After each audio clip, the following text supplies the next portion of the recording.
Hey guys, today on Gangland Wire, we're going to dive into one of the most explosive claims in American history, I would say. That was, did the mob have anything to do with the murder of JFK and RFK? Most importantly, in this show was going to be about RFK. Carlos Marcello, did he do it? Did he orchestrate it? What's the deal? We're going to look into it with a man named Mark Shaw who's got a new book out on it. He's uncovered some evidence that challenges a lot of stuff that we thought we knew. So hang on, guys. Aaron Cohen began to expose the goings-on in Louisiana, which eventually came to the attention of Robert Kennedy and a Senate committee investigating corruption. Through Robert Kennedy's efforts in the Justice Department, our organized crime and racketeering section really was established. That was a Robert Kennedy brainchild, to concentrate a group of prosecutors who was specially trained to engage in traditional organized crime investigations. Marcello and other mobsters who appeared before the committee refused to acknowledge the existence of the mafia. Even FBI Director J. Edgar Hoover seemed to concur. For the reason for Marcello's absence, he was still subpoenaed to appear before the McClellan Committee. Marcello defiantly pleaded the Fifth Amendment to 66 questions that Robert Kennedy directed toward him. His arrogance and contempt for the proceedings provided even more incentive for Robert Kennedy to attack the mafia. Marcello even refused to answer the question of where he was born. This very withholding of information became the weapon that Robert Kennedy would use to go after Marcello. Well, hey, all you wiretappers, good to be back here in the studio of Gangland Wire. This is Gary Jenkins, retired Kansas City Police Intelligence Unit detective, with a special guest today. Man, recently, guys, I had always just gone along with the fact Lee Harvey Oswald acted alone, Sirhan Sirhan acted alone, and those investigations were all legit and they were accurate. And over the last year, there's been a lot of stuff come out, and I've started looking into this, and I'm beginning to wonder myself. And so I was able to find Mark Shaw, who we have sitting here, who has done more work than maybe anybody on this whole thing. And he's come up with some really compelling evidence on a mob connection on Carlos Marcello. So welcome, Mark. I'm really glad to have you on the show. Thank you, sir. So, Mark, God, I was looking over your credentials here. You've been doing this for 30 years or so, or your whole life, I guess. And you've got, you got 30. I know where I got the number 30. You got 30 books out there. You've done a bunch of them on the JFK investigation and murder. So, guys, I'm going to put up his website, put a link on his website, and you'll see what all those books are. So if you want to really take some more deep dives into the JFK thing, why go to that and get some of his books. And this book is a little more about the RFK. See, I just really always assumed Sirhan Sirhan did it, Mark. I just, I don't know what to say. It's just, that's only information I ever heard was Sirhan Sirhan did it. And they got the video of him doing it. So there's no doubt. I guess, I don't know if he did it or not now. So let's, and Carlos Marcello was so involved in all this. Let's start unpacking this a little bit, if we could. Like, okay, let's talk a little bit about Carlos Marcello. How does he figure into both of them? Well, I felt like you did. I grew up when I was real young when JFK was assassinated. I just took what J. Edgar Hoover said about Oswald alone, and never even thought about it for years and years and years. And then I practiced law with Melvin Belli, who, that name, the famous lawyer in San Francisco. Yeah. And I wrote a biography of him, and I started to learn about his mafia connections. And his main client, for instance, was Mickey Cohen, who I'm sure you know that name. Yeah. Oh, yeah. West Coast racketeer, killer, all of that. And I started to wonder about Belli's representation of Jack Ruby. So I looked into that. And that led me to the 1960 election and some of the mafia, Joe Kennedy bringing them in to win Chicago so they could get JFK elected. So that made me wonder, about all that. I wrote a book called The Poisoned Patriarch about that. And then I found out about this Dorothy Kilgallen, that was the most credible reporter to have ever covered the JFK assassination. So that got me into writing these different books. The Reporter Who Knew Too Much was the first one, and it did well. And so I kept going and going. But today we want to talk about the Marcello effect, I would call it. on both the JFK assassination and now the new evidence that I have in the book Abuse of Power, coming out December 2nd, indicating that Marcello was not only responsible, in my opinion, for JFK's assassination, but also Robert Kennedy's. And I think the most amazing news to your listeners, as it was to me when I found out about it, earlier this year, when the JFK assassination records were released finally after all these years, I came across a FBI file. And basically, the long and short of it is a confession by Carlos Marcello. And it happened on March 4th, 1985. I've got it in front of me. When Jack Ronald Van Landingham, an inmate at the Seagoville Correctional Institution in Texas, said the following. He was in the company of Carlos Marcello and another inmate at the Federal Corrections Institute yard in Texarkana, Texas, in the courtyard, engaged in conversation. Carlos Marcello discussed his intense dislike of former President John Kennedy, as he often did.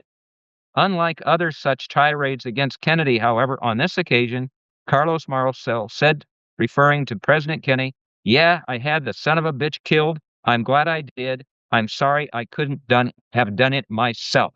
Now you have to pause and really think about those words. Yeah. Would Marcello have done that? Because, as you know, most mafia were supposed to keep their mouth shut. Was he just bragging? Was he doing this, or what was his motive for saying that to this Van Landingham, who actually was a government plant who they had put in there to set up Marcello, trying to get information about him regarding the JFK assassination. So I was a little bit dubious of it, and I went, though, back into some research and everything, and I found out more about why this happened, and it seemed to be more credible to me all the time. And then I found out that there was actually an auto recording. And I think you know that what they had done is give this snitch a transistor radio with a microphone in there. Mm-hmm. And so the confession was audio taped. Now, the location now of that audio tape, which has never been released, I want to talk about a little bit later. But this changes everything, because I feel like, in fact, that it validates a lot of my research and that of Dorothy Kilgallen in my first 4 books, because we always pointed the finger at Marcello.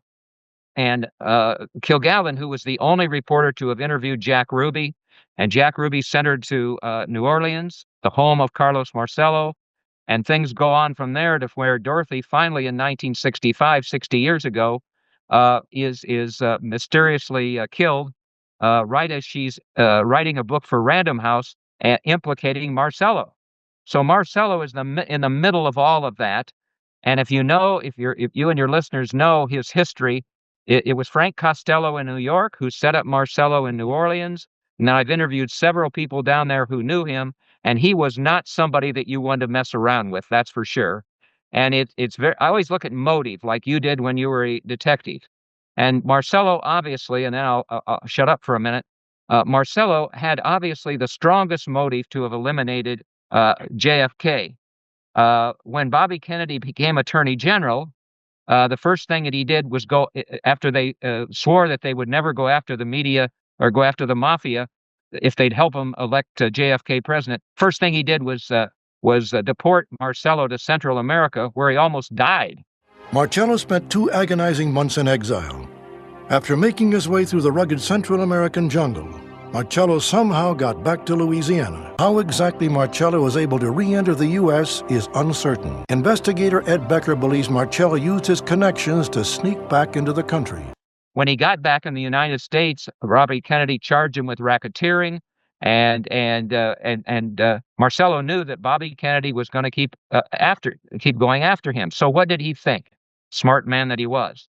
If I kill Bobby Kennedy, which I want to have happen, then Jack Kennedy will come after me with everything the government has. But if I eliminate JFK, Bobby Kennedy will be powerless, and that's exactly what happened. Now, we're going to tie that in a little bit, if I may, to what happens 5 years later when Robert Kennedy is running for president of the United States. And he's in California at the Ambassador Hotel. He's just won the California primary, And if you're Marcello, you're smart enough to say, wait a minute, I can't let that guy become president because I know he knows that I set up his brother for the assassination. He's going to come after me. And we'll talk about how I have then connected that into his involvement in the Robert Kennedy assassination.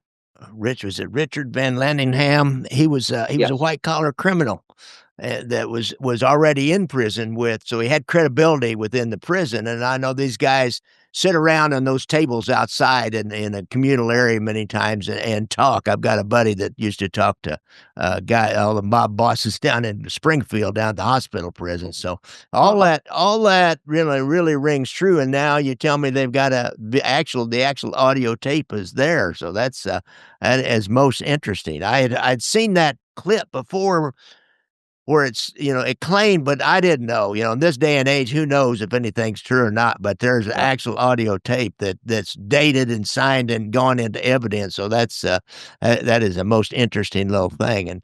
And for our listeners, a lot of them a little bit younger, Dorothy Kilgallen was a pretty well known reporter in New York City, and I think she was on a TV show for a while, and she was like, I'm trying to compare her to somebody in modern times. She was like almost too big to kill in many Well, ways, too big a she was, reporter to kill. yeah, her career overwhelms Diane Sawyer, Yeah, Oprah, all of those, Barbara Walters, and all of that. Wrote a newspaper column read by 200,000 people every day for the Hearst Corporation. Was on What's My Line, the yeah, famous quiz show that was on for 15 years. She covered the Dr. Sam Shepard case and the Lindbergh baby kidnapping case and all of that. Very close friend of JFK's. She was the real thing, and the New York Post called her the most powerful female voice in America. And as I mentioned to you before, I was in New York City this past weekend where they renamed the street at East 68th Street and Park Avenue Dorothy Kilgallen Way in honor of her. The biggest thing, though, that we need to know there is that she was at the Jack Ruby trial. A lot of these experts, like me, supposedly, weren't in yeah. Dallas. Dorothy was there right away. She interviewed Jesse Curry. He told her the shots came from the overpass. She did experiments to see whether Oswald could shoot Kennedy from the sixth floor depository. I mean, she was really on this, but interviewing Jack Ruby made all the difference because basically, I think he told her his involvement in the JFK assassination. And where did he send her? Where did he send her? He sent her to New Orleans. Mm. And she went ahead and investigated Marcello down there, connected him to Jack Ruby, connected him to Lee Harvey Oswald. And then as the fall of 1965 came along, she made a big mistake. She let the wrong people, who I believe included Marcello, know she was writing a book for Random House, a tell-all book that would expose him for his involvement in the JFK assassination and J. Edgar Hoover for covering the whole thing up. And very few days later, she was found dead in her townhouse in New York City in Manhattan, in a bed she never slept in, wearing her eyelashes, makeup, everything. It just didn't make any sense. She was found dead there. And I have proven through my books, especially The Reporter Who Knew Too Much and Collateral Damage and others, that she was poisoned because the autopsy only showed one, and there was a cover-up, only showed one barbiturate in her system, and the new autopsy showed there were three. I interviewed Dr. Michael Baden this past summer, and he admitted to me they didn't know what happened to Dorothy Kilgallen. But unfortunately, they let the media know that she had overdosed on drugs and so on and so forth, which ruined her reputation at the Yeah. time. Yeah, that's a no-brainer. Just slip that out, and it just takes over everything. The myth is much more powerful than the truth, and the lie will run around the world before the truth gets out of bed. So that was really smart. And I always thought about this. It's like, and you just explained something to me. Why kill JFK? Because RFK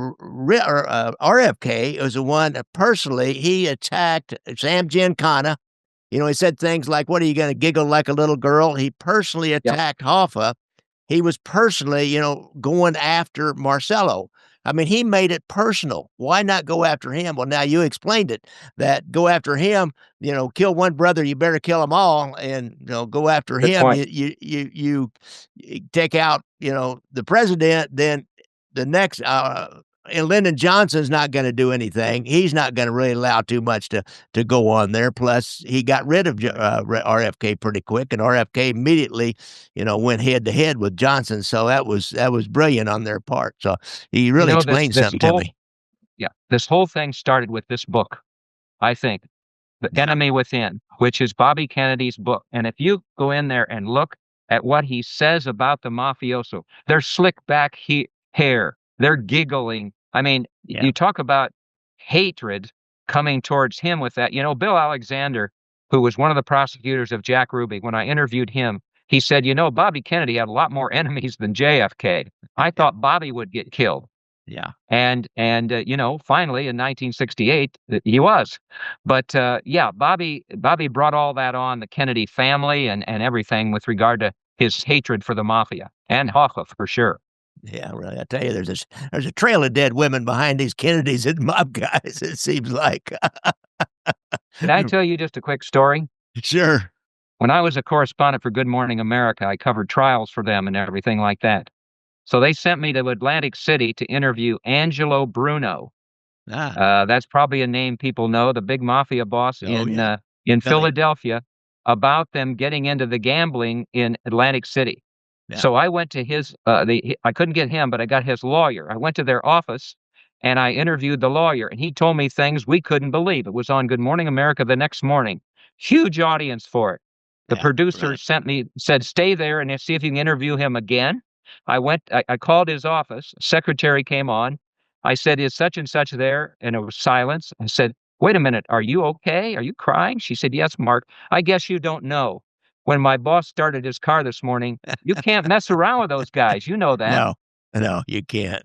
You Oh, you cannot. can't. So That's interesting. Marcello especially I've done an awful lot of research on him, and that's one guy you couldn't mess around with. Yeah, really, he was scary. So, let's talk a little more about just a little bit more about the JFK thing. I think that it's really interesting that Ruby spilled a lot to Dorothy Kilgallen. Now, was that part of what she was writing in her book, or how much of that had already gotten out? That was gonna be a part of the book for sure. I think she was Okay. gonna nail Marcello and Hoover, but also she's the one who exposed the Jack Ruby Warren Commission testimony before it was supposed to be released. So she was making enemies all the way along in terms of, and she wrote all these columns, the Oswald file must not close and Uh-huh. everything else. But yes, that would have been in the book for Random House, and unfortunately, I will tell you, all of her notes about the JFK assassination and the manuscript for the book. Right after she died, there was a raid on her apartment, and those papers have never been found. I've tried to find them everywhere. I still hope they're out there, and someday we will, but they were confiscated and probably burned. Wow. That was my next question. What happened to her manuscript and her notes and Yep. everything?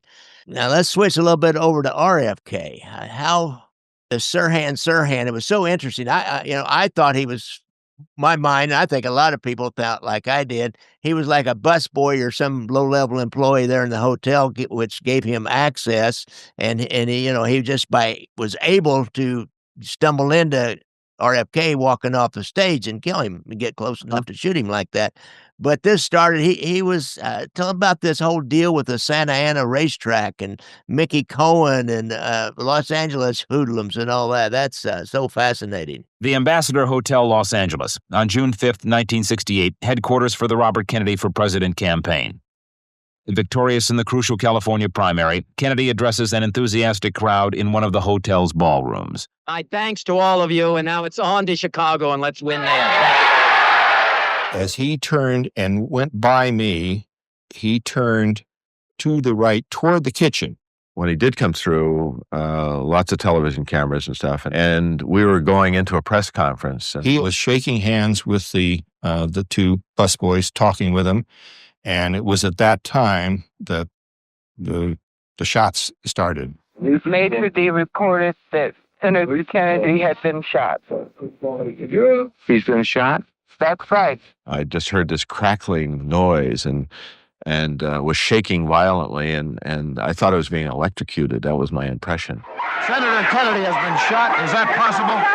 Is that possible? I saw him laying on the ground. I knew that he wasn't going to live. Yeah, back. Everybody else, just please stay back. Just a doctor, come. 25 and a half hours after he is shot at 1:44 a.m. on June 6, Robert Kennedy dies. Immediately following the shooting, there was little doubt in anyone's mind that 24-year-old Sirhan Sirhan, using an 8-shot, .22 caliber revolver, was the one who killed Kennedy and wounded 5 others. There were 77 people in the pantry that night, witnesses. He was tried, convicted, and sentenced to death. An open and shut case. Or was it?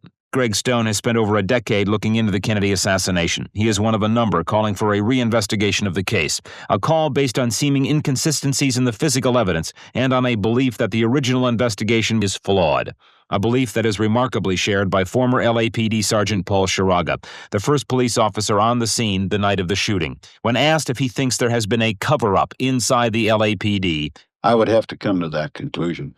If there is a cover-up, the question is why? To hide a conspiracy or to conceal slipshod police work? Who really shot Bobby? A much simpler question 20 years ago. And I don't think we have to accept the idea that the stain of bloodshed is going to be ever across our country. Well, every time I finish a book, I tell my wife, that's it. I'm done. But I'd always been quizzical about the Robert Kennedy assassination. It just didn't make sense to me, especially with regard to Sirhan.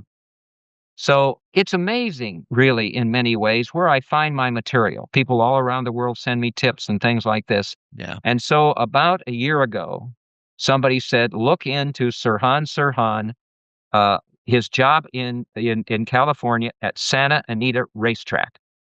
So I did. And I found this account, which is in the book, and the link is to it on YouTube and also other parts of the internet. It's been out there for years, but it's an account by John Shear, who was a paddock captain at Santa Anita Racetrack. My grandparents, my mom would stroll me out to the track at the paddock area. A hot walker would come by and greet my family, greet me, and that man's name was Sirhan Sirhan.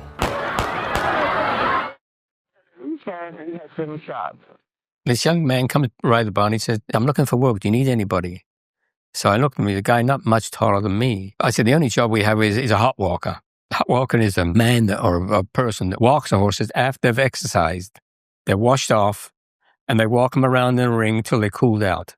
And I said, well, that's the only job I have and it pays $200 a month. I said, if you're interested, I need a hot walker. He said, I'll take it. We call him Saul. Very quiet. And he was like subservient in a way. Not only would he walk the horses, he'd clean all our racing tack, he'd sweep out our little office, he'd sweep the shed row, he'd do all this work for nothing, because he liked to work. We were in the tack room one day. A friend of mine and we were sitting in the office there, and he was reading the Los Angeles Times. And on the front page, I think it was, he said, he shouted out loud, hey, Bobby Kennedy is arming Israel, or something like that, he said that. As soon as he said that Sirhan, he went into a rage. He roared and shouted and he screamed and how wicked of a man he is. A man should be dead. He's killing my people because he is Palestinian. My friend and I were looking at him with our mouths wide open because he'd been from a mouse to a lion in a matter of seconds.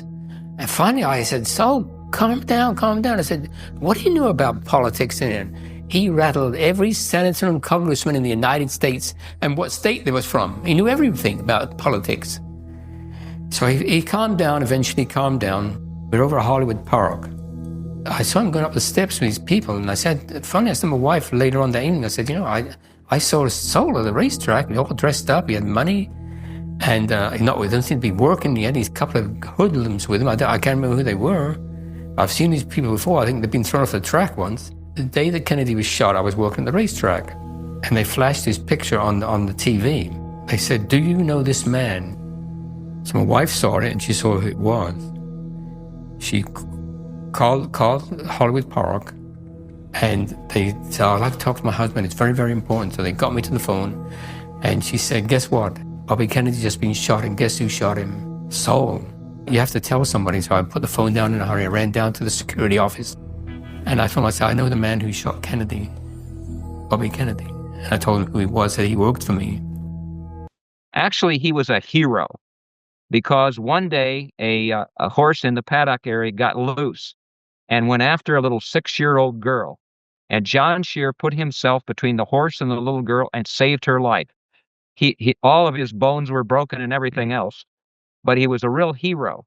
So I started reading this account, and it said that he was at Santa Anita Racetrack, and one day this man, kind of a subservient type man, quiet and everything, came in there and said, "I need a job." And John Shear said, "Well, the only thing I have is a hot walker, and it pays $200 a month." He said, "I'll take it." So Sirhan Sirhan then was a stable boy, like, or whatever you want to call it, hot walker for several years. He talked about how he was subservient, how he was shy, how he was easily manipulated, things like that about his behavior and everything. But they really liked this guy. The only thing that happened was at times when Robert Kennedy's name would be, people read about this in the book, when Robert Kennedy's name came up, he kind of went into a little bit of a rage. I think John Shear's word, he went from a mouse to a lion. Huh. And John Shear didn't understand that exactly. So he did have that ill feeling toward Robert Kennedy. So now we move towards the day that Robert Kennedy is killed. John Shear is at Hollywood Park, and he's watching, and he sees Sirhan in the accompaniment of two men, one on each side, hefty guys, kind of looking like they are controlling where he's going. He has on a brand new suit, even though he's unemployed, and it just looks like to John Shear, what's going on here? It looks like, he's in control of a couple guys, and plus, I believe they're ones that had been thrown out of Santa Anita Racetrack. So RFK is killed. On the screen on the LA television is, "Do you know this man?" with a photograph of Sirhan. Well, of course, John Shear knows, and this is where I get a little chill when I read this and watched this video. He said, "I called. My wife had me call Hollywood Park, and I told the authorities, whoever it was there, probably the security people, that I knew who he was." And I knew him because I knew him at Santa Anita Park and so on and so forth and everything. And I expected then that they would give that information to the LAPD or the FBI, and I'm pretty much sure they did, and they would get back to me. They never did. They never followed up. And the kicker there then is that he says in his in videotape, what was most interesting though is for the next year, my wife and I would pick up the phone and hear a click. And we knew that somebody was watching what we were doing. So if you go on then take that on through, okay, what I did was I started to figure out if Marcello could be connected to Sirhan. And I started to think, how could that happen? Because Marcello's in New Orleans. This is happening in LA.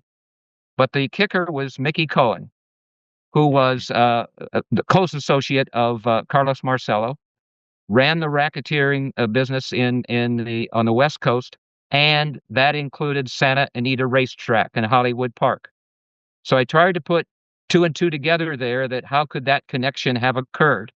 And what really triggered my more interest on that was the fact that one of the hotels that Mickey Cohen controlled with racketeering was the Ambassador Hotel, and he knew all the workings of the Ambassador Hotel. So we go on forward, and then Sirhan is arrested. He's there when Robert Kennedy is killed. He's arrested for murder. And one of the most amazing things to me, and I think you will find it true as well, because you were a superb detective and you would look into every element of a crime. When Sirhan was arrested, he had 4 $100 bills in his pocket. Yeah. Even though he was unemployed. That had never been explained until I believe I have, with all the corroborative evidence in abuse of power. Because obviously, who paid that kind of money at that particular point? Now, John H. Davis, who I think is one of the best researchers of Carlos Marcello, Mafia Kingpiece and everything, Mafia Kingfish and everything, people should read that book too, because he sets up the whole thing also with regard to Sirhan, Marcello, Mickey Cohen, everything, but nobody paid any attention to him back in the day. So then Sirhan is, this is another interesting aspect of Sirhan. When he's arrested, one of the detectives says they were amazed at how cool he was, how calm he was. All right. Well, who does that go back to?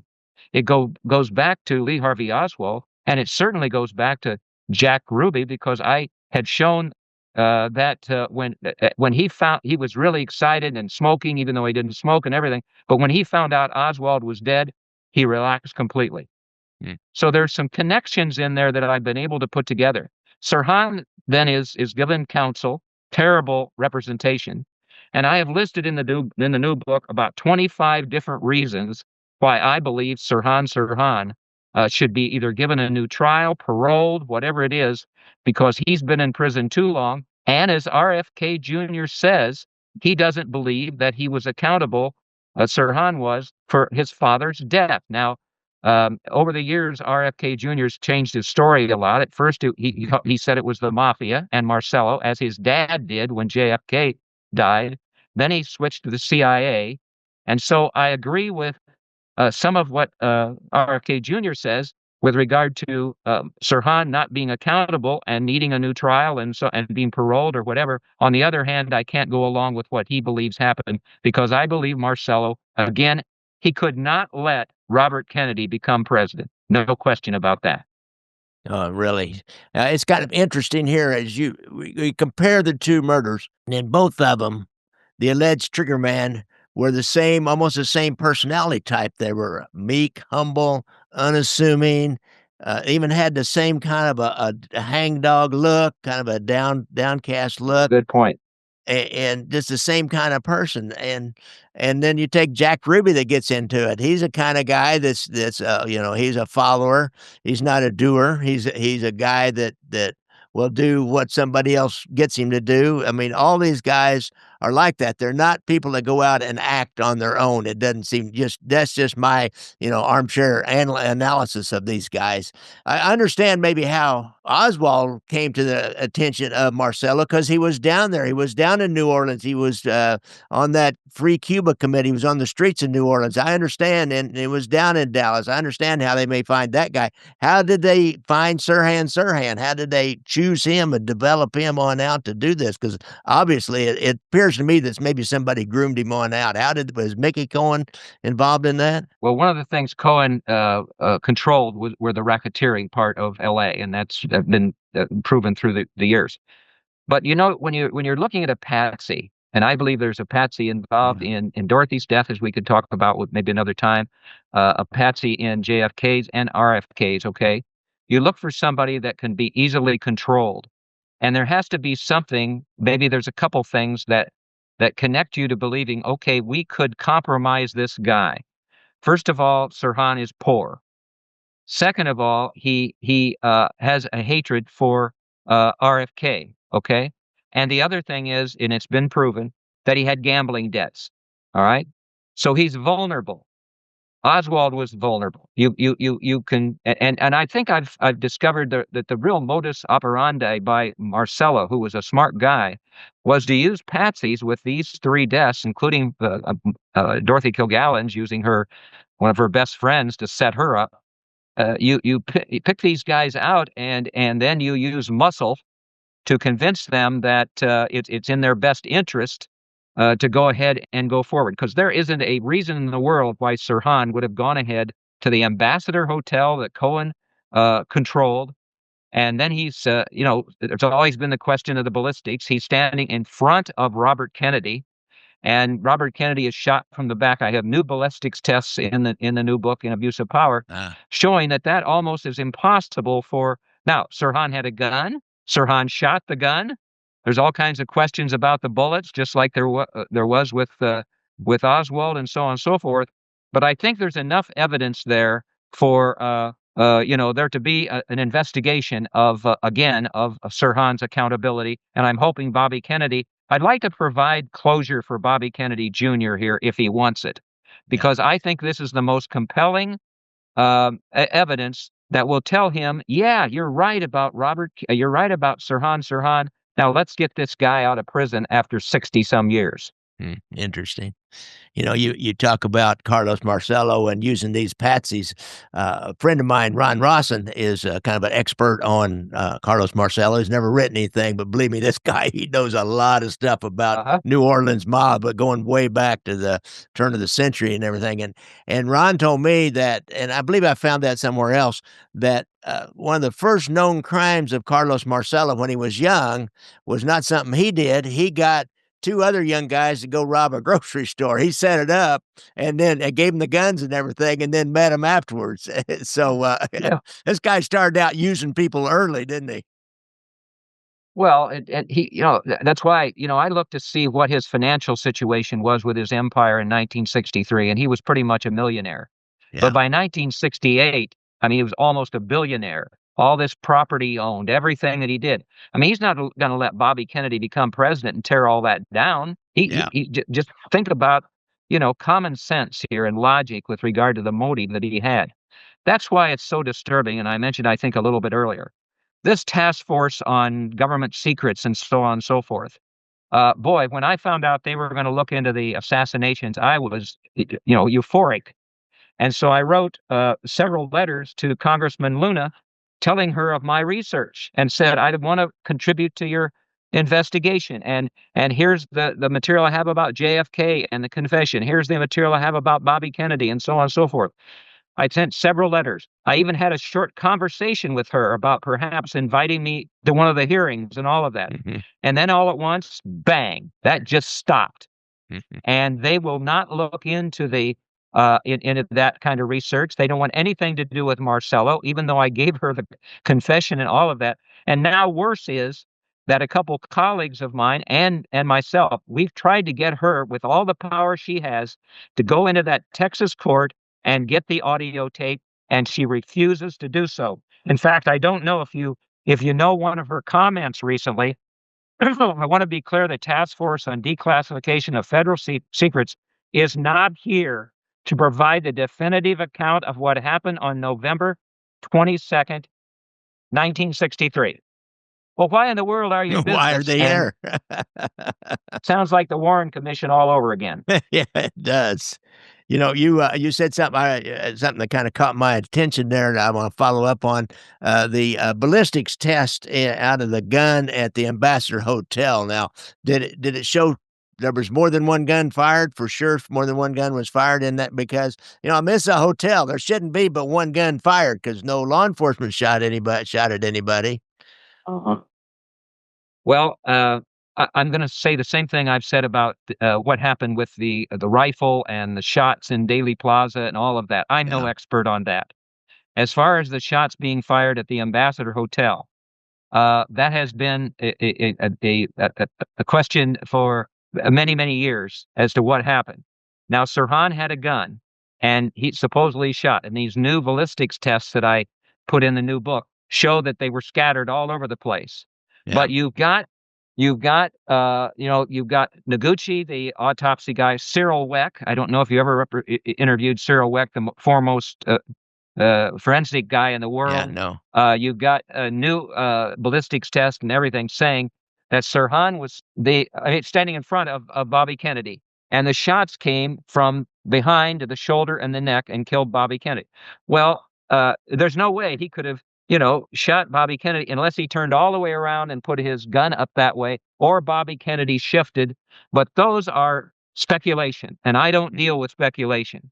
So I think when you put everything else together, I think Sirhan was set up as a patsy, and Marcello is so smart. I'm not going to forget you said that, because I think it's important, that early on he wanted a grocery store robbed, and so he got two other guys to do it. Yeah.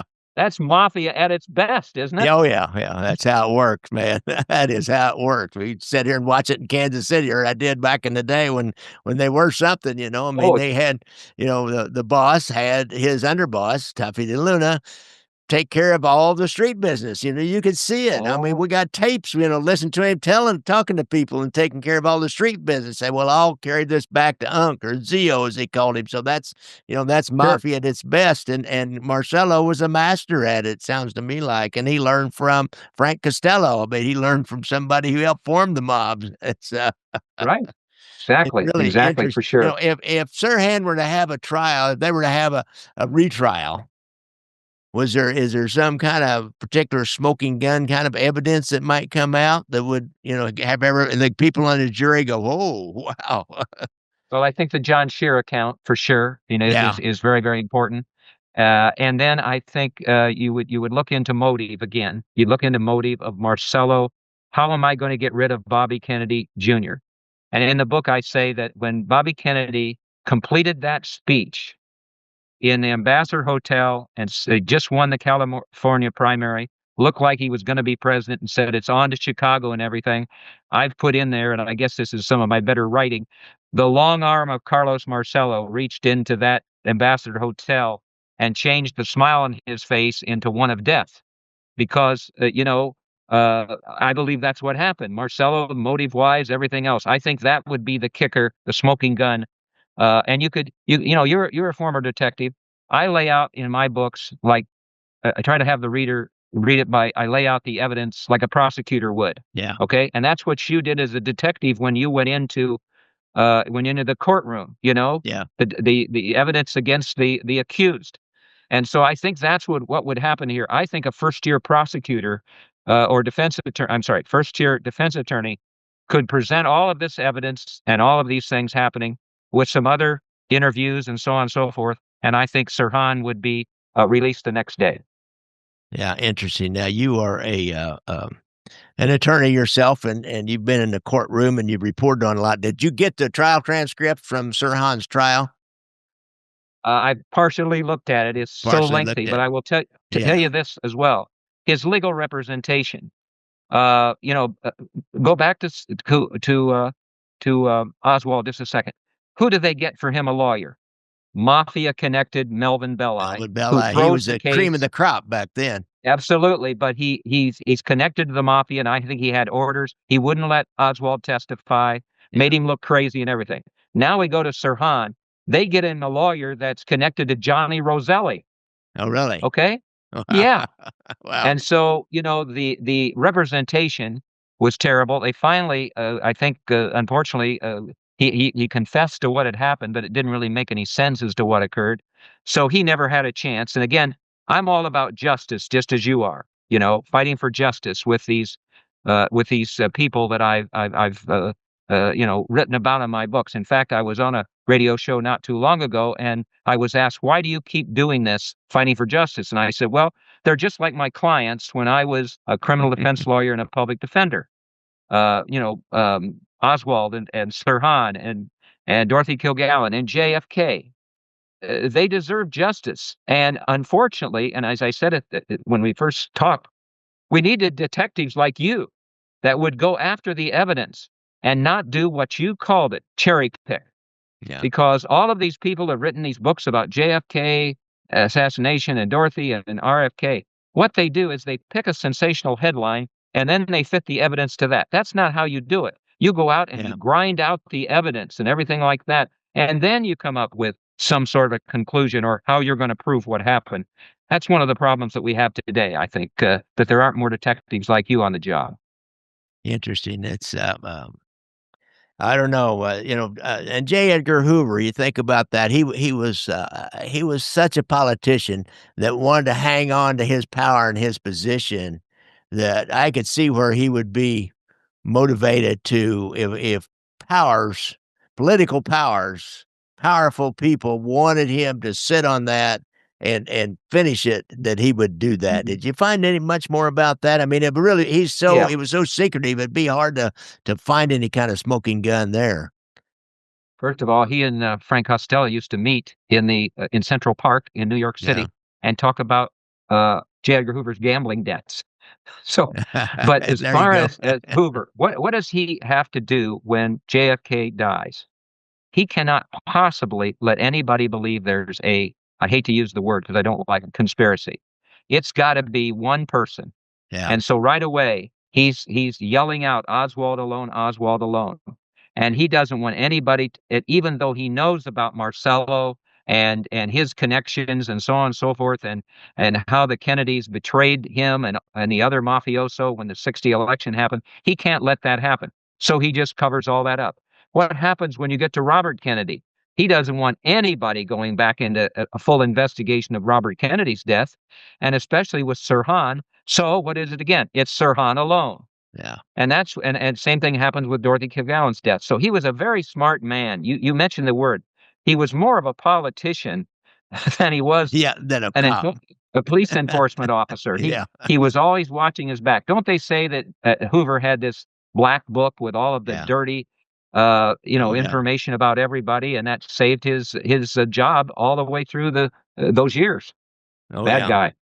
Helped him get those big appropriations from Congress and build the FBI, and it was like personal power, which a lot of people that rise to that position, they want to hang on to that personal power, and that's a good way to do it, is hang on to those secrets, and he was a master of that. Well, Mark Shaw, this is a most interesting Abuse of Power is the book, guys. I'd highly recommend you get this. You're going to learn more than you ever wanted to know about these two murders. There's been a lot of books about JFK, but there's a lot of different angles and everything. And I had a guy on here not too long ago that said that his father worked with the CIA and that he was part of a team who went to Dallas the weekend that JFK was killed. So there's just a lot of stuff out there, and I'm not sure what to think sometimes, but this has definitely been well researched. I tell you that. I got the book, and it's definitely well researched and footnoted,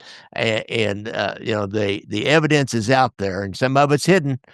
Some of it you find out from a couple of different places, and you can't get that tape to support that FBI transcript. And that was a FBI document that you got that had that statement by Marcello in it. You just can't get the tape. You need the tape to really support that. Make sure that wasn't just that guy making. You know how prisoners are; they'll make shit up in order to get a break. And he got the tape with Marcello's voice and his voice on it. That would make that irrefutable. So there's a lot of stuff in this book, guys. Mark, you got any last words here? You got any last words here? I appreciate it very much, and I want people to know my email is mshaw@yahoo. I answer every email because I've gotten tips over the years and so on and so forth that way. I don't expect everybody to agree with my evidence and conclusions, but I'll tell you, I think what's different here is nobody has ever really looked at the connection between JFK's death and Robert Kennedy's death 5 years later, and looked at both of those in the context of the other. Because when you do that, you get a different perspective of what happened and why Marcello is the most logical person to have decided those Kennedy brothers could not live. Yeah. If you do a thing we call a Venn diagram, you know what a Venn diagram? That's where people have these different connections, and you draw a circle around all the ones that have been connected to each other. Well, you'll put circles around Sirhan Sirhan and JFK and RFK and Oswald and Marcello, and you start drawing those circles. You see Marcello's in all those circles. I am not smart enough to know what that was called. But when we're done, if you open up the book and go back to about the last 20 pages, there's a circle there with Marcello and all of it in there. I just didn't know what it was called. I did it at 3:00 in the morning, so you'll see it there.